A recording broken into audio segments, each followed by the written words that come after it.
Okay, we are go. Okay. So my name is Jordan Coe, and I'm from Canada. It's basically the brief summary of me. If I wanted to tell 3 stories that I thought summarized who I was and would best represent me. The first one is from my childhood. We used to go camping all the time. We were always outdoors, and I have 2 younger sisters, and me and my 2 younger sisters, we'd go and we'd ride our bikes, and we'd swim all day on a gorgeous lake, and we were always outside, always doing stuff. We would go hunt for frogs too, and the mud came up to our thighs, and we'd be hunting for frogs, and it's always lots of fun. But being outdoors and doing stuff was always really important to me and my family. We'd go for bike rides, and camping, that outdoor time was really important to us.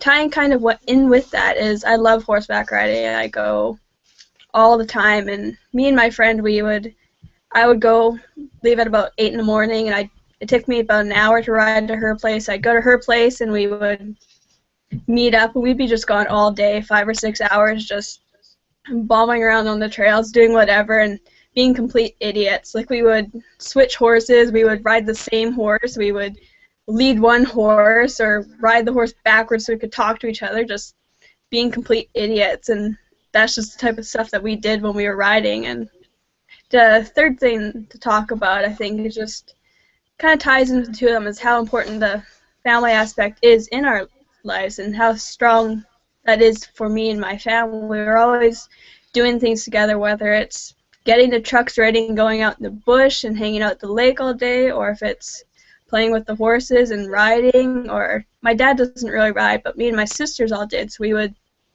just go riding, and that's something that's always important to us, which, to summarize what's important to us, is just being outside. Make sure you appreciate really what you've been given, what the Lord has given you. He's given you so much, and being outside, enjoying it, showing your appreciation is one thing that's very important to me and my family. And the other thing is just making sure everyone around you, make sure they know that they care as well, which is why family time is so important, being outside and being with your family. That's it. I don't know how to end them. So. I think you should say something that's like horse related, like happy trails. Oh yeah, I forgot my props. Yeah, where's your This prop? is my horse. I'm going to find a better picture. Wait, that's do my it horse. again. Okay. And that's another one of him. Okay, that one you can see better, Jordan. Okay. Picture 2 shows up better because he's darker. Okay. So I'm going to enter here's my critique. Second picture, better visual. Yes, I will have to find it. Wrong ending.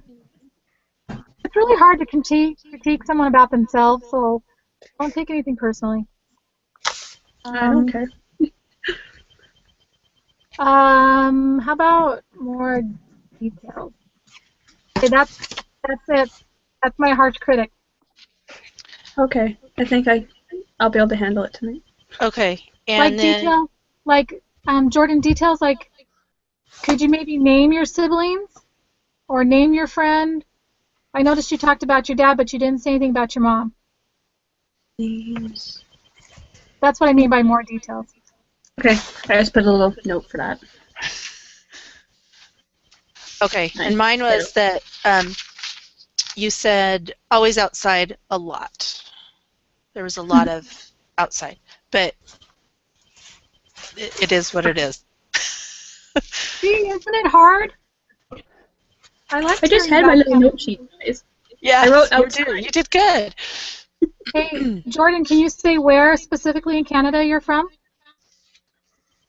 In the speech? Yeah. Okay. Yeah, Canada's a big country.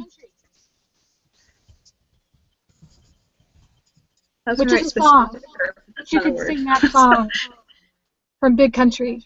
In a big country. Okay, no, I'm just kidding. I do know that song. Good song. Okay. Sorry.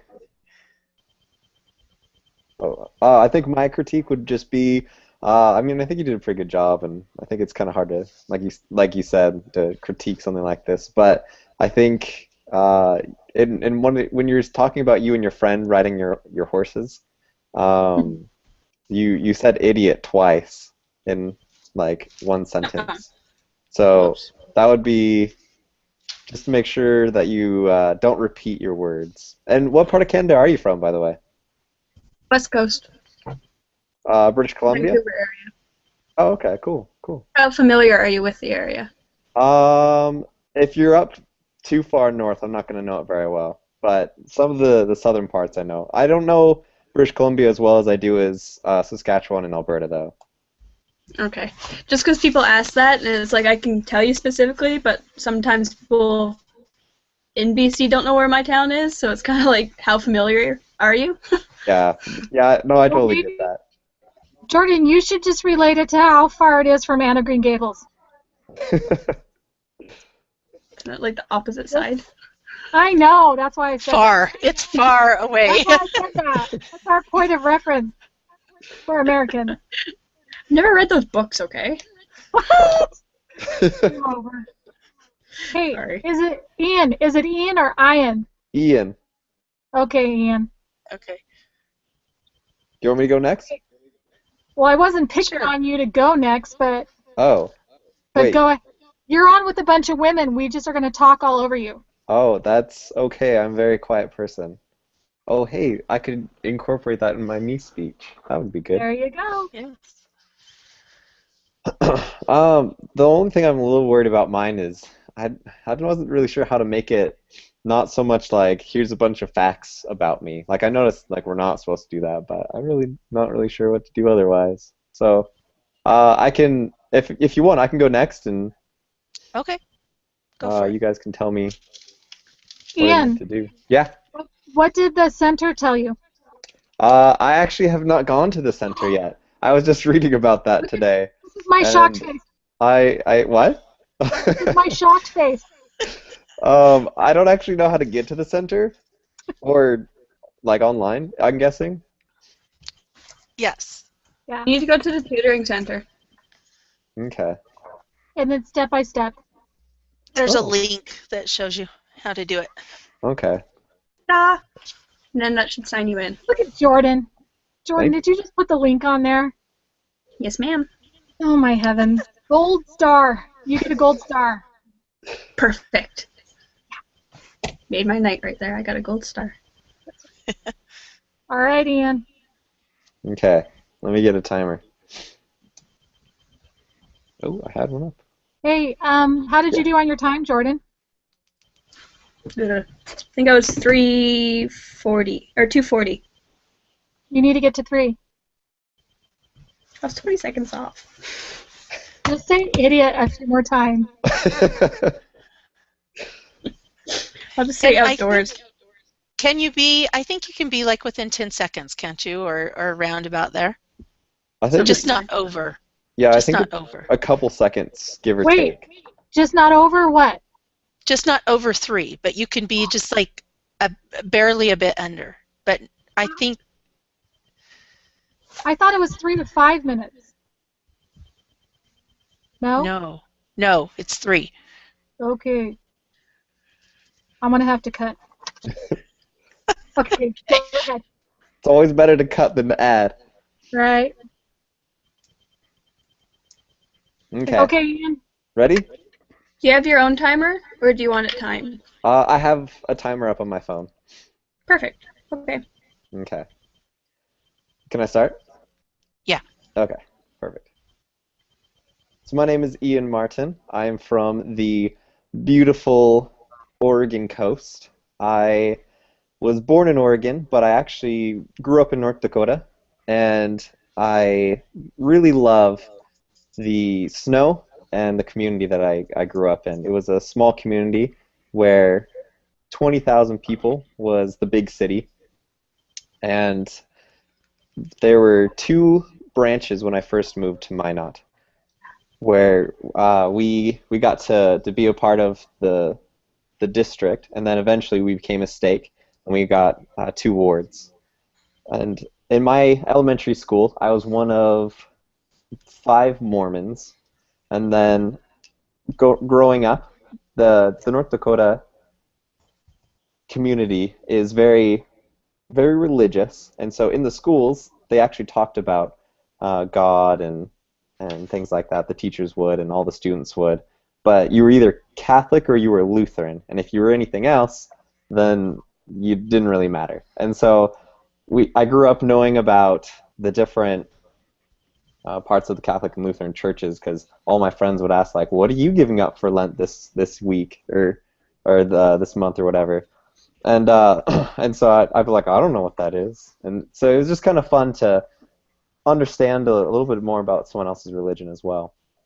But as I grew up and uh, my parents found jobs over here in Oregon, we moved back to Oregon, and then I grew up here. I did high school here. I uh, thought this was a huge Mormon community because now all of a sudden going from having 5 other kids in my school, now I have like 50 kids in my school that were Mormon, and I thought that was crazy.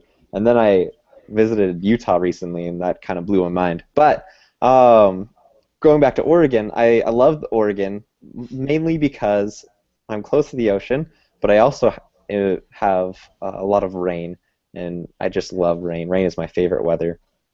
So every winter, that's the part of Oregon I live in. That's our whole winter is rain.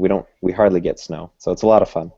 And then my main goal in life is, or at least for now, is to become a lawyer. So I'm working on my bachelor's degree, and then I'll go to law school after I finish my bachelor's degree. And then I someday hope to either become a JAG officer in the Air Force or become a prosecutor for the state. I haven't really decided which way I want to go yet, but I'm excited to figure out where my life is going to go from here and what's going to happen. So that's my speech. Okay. I'm also not sure how to end it. Yeah, no, I'm like you.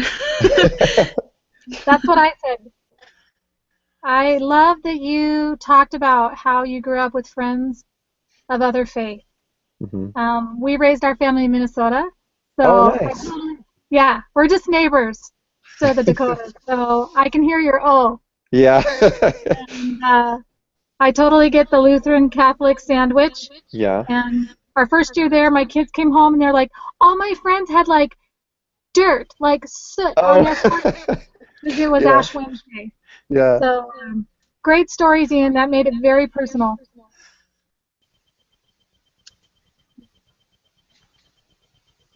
Anyone else? Bueller? Bueller? You need a prop. Oh. Oh, yeah. Okay, I will work on that. Yes. I totally forgot about a prompt. What are you going to bring? Excuse me. I don't know. Some lutefisk. Nobody's going to understand what that is. I know what it is. Yes. Norwegian. Look, it just makes you cough thinking about it. I know. We have a Portuguese friend who always, for New Year's, breaks out the salt cod and makes salt cod fish ball things. And anyway, so. Jordan, have you ever heard of that? Lutefisk is dried cod that they like reconstitute. So I am not exaggerating. It is the consistency of Vaseline. It's so nasty. And is it really, really, really, really salty and they have to soak it? Yes. Because you have to get the lye off it because it's dried in lye. So yeah.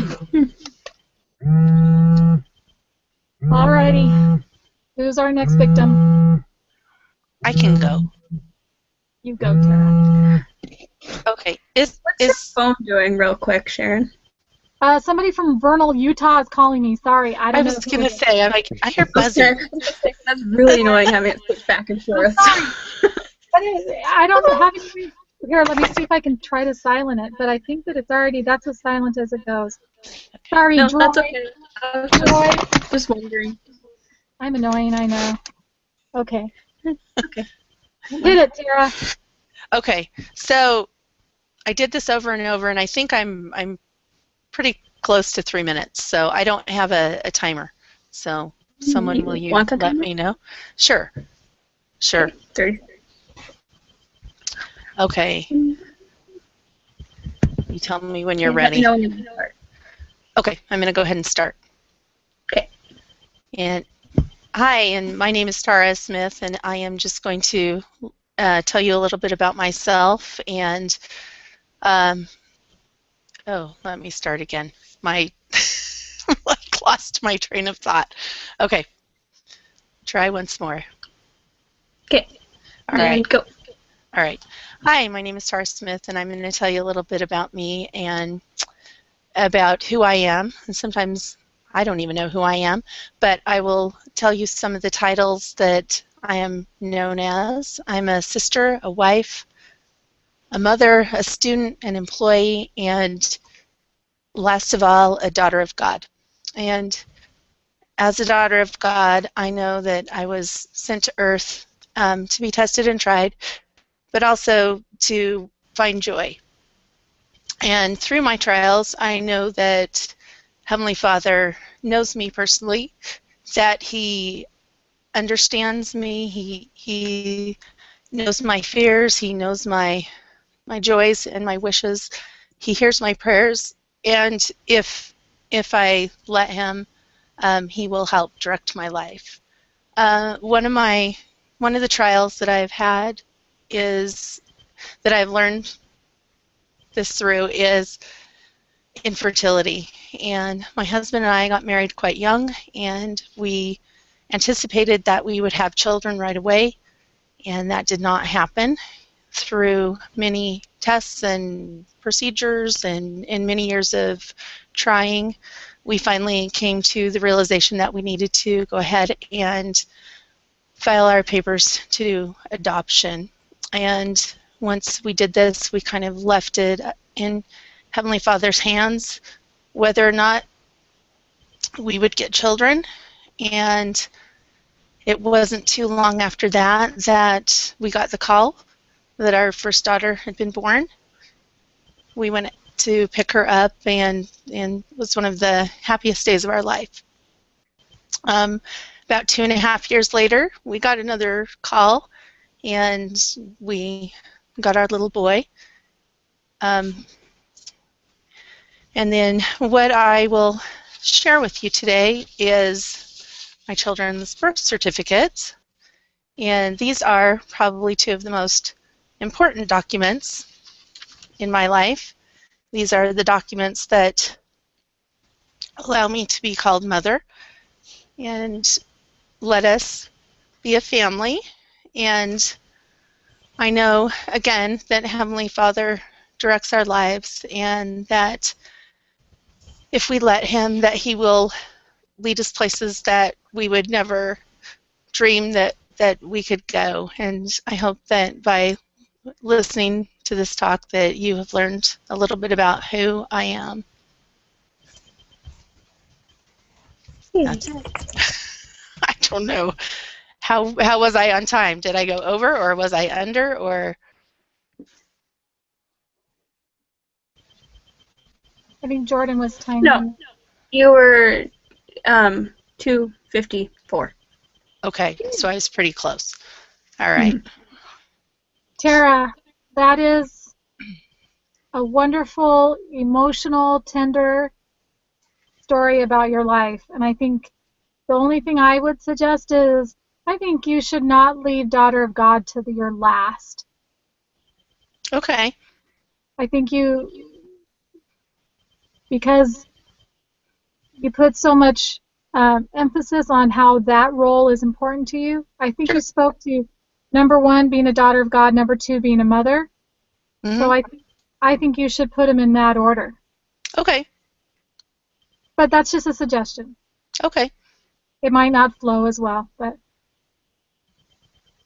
That's okay. I can work with it. Are we supposed to use our names? Are we supposed to introduce ourselves by name? I don't know. I imagine so. I don't know how else you're going to How? introduce Yeah. yourself.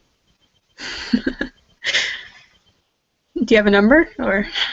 Well, I didn't did you guys, Jordan, did you and Ian say your names? Yeah. Yeah. I think I did. Okay. I don't know if we have to though.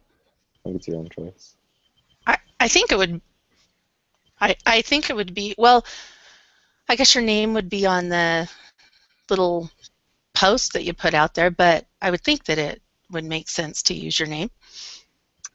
Hey, Tara, how do Yes. you feel about paper clipping a picture of your kids to their birth certificate? Oh, that's a good idea. Yeah, that's a great idea. Anything else? Nope. Think it's you. No. All right. Coming live from the closet. Jordan, will you time me? Yes, ma'am. Just a sec. Okey-dokey. Okay. Ian, you missed the conversation that when I went to the tutoring center for practice, Uh-huh. I had like this huge row of shoes lined up behind me. And the girls in the tutoring center were like, you can't see any of them. You need to do it somewhere where we can see the shoes. So I came to my closet. But it just looks like a big, ugly mess. I see the shoes because my head is so big. And I have a flashlight in my face because it's so dark in my closet. So we will nix You the have nice closet skin. idea. No go for the closet. All right. Whenever you're ready. Ready, set, go. Hi, I'm Sharon Cathcart, and this is my all about speech called One Step at a Time. You never truly know someone until you've walked a mile in their shoes, is what the old adverb says. Okay, can I start over? Because I just used the word adverb. Yes. Yes. That's going to totally throw me. I need to be proverb. Okay. Okay. Sorry. I'm so glad that this is taped, and I hope she's watching. All right. Okay. I need to And relax. go. Hi, I'm Ready? Sharon Cathcart, and this is my All About Me speech, one step at a time. You never truly know someone until you've walked a mile in their shoes, is what the old proverb says. You can learn a lot about me just by looking at my shoes, but you can learn a great deal more about my journey in life by walking a few miles in them. So come along with me for a brisk walk. My steps began in these baby shoes. I was born in the summer of 1969 to Harriet and Herbert Shope in Phoenix, Arizona. That single happy childhood path where I learned to walk and jump and skip split into multiple rocky paths defined by my mother's death when I was just 3 years old. The years that followed were filled with lots of hand-me-down shoes, and my father remarried multiple times, and I gained many step-siblings.